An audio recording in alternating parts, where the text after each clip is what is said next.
Mata kuliah belajar dan pembelajaran adalah mata kuliah dasar yang harus dikuasai oleh mahasiswa tentang berbagai konsep dasar, teori, proses, tujuan, dan implementasi aktivitas belajar dan pembelajaran. Adapun metode perkuliahan pada mata kuliah belajar dan pembelajaran fisika ini terdiri dari 14 pertemuan, di mana pada setiap pertemuan mahasiswa wajib membuat resum mengenai materi yang akan dipelajari, kemudian dipresentasikan secara random. Keterampilan dasar mengajar merupakan keterampilan umum mengajar sebagai bekal utama dalam pelaksanaan tugas profesional yang mengacu atau merujuk pada konsep pendekatan kompetensi dari LPTK, Lembaga Pendidikan dan Tenaga Kependidikan.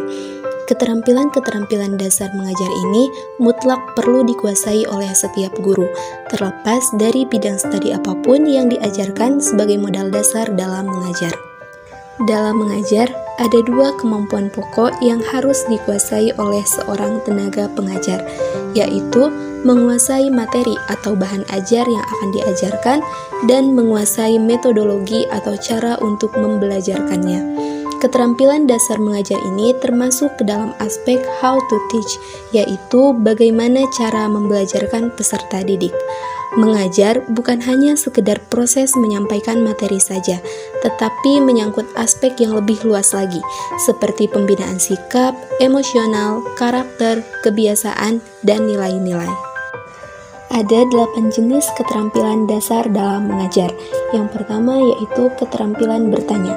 Nah, keterampilan bertanya merupakan ucapan atau pertanyaan yang dilontarkan guru sebagai stimulus untuk memunculkan atau menumbuhkan jawaban dari peserta didik.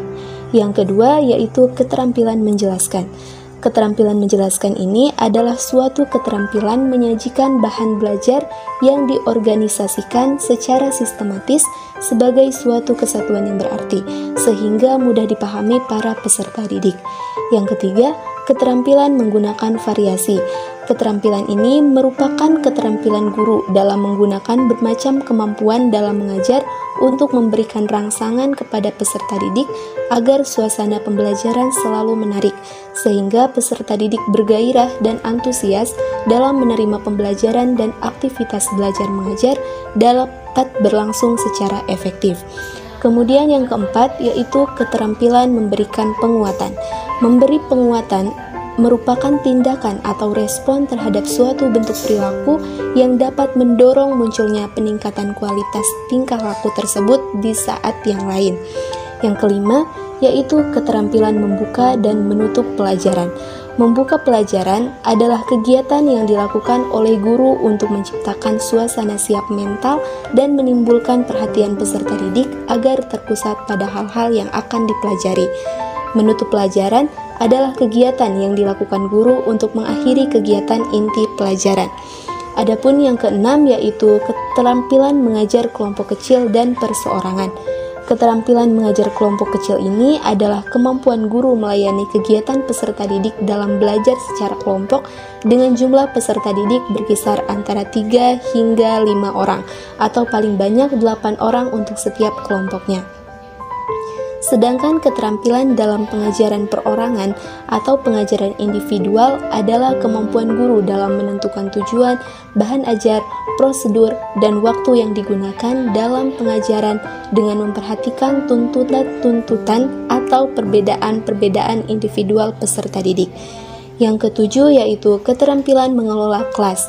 Keterampilan mengelola kelas merupakan kemampuan guru dalam mewujudkan dan mempertahankan suasana belajar mengajar yang optimal. Dan yang terakhir atau yang kedelapan yaitu keterampilan membimbing diskusi kelompok kecil. Diskusi kelompok kecil adalah suatu proses belajar yang dilakukan dalam kerjasama kelompok yang bertujuan untuk memecahkan suatu permasalahan, mengkaji konsep, prinsip atau kelompok tertentu. Untuk itu, guru memiliki peran yang sangat penting sebagai pembimbing agar proses diskusi dapat berlangsung sesuai dengan tujuan pembelajaran.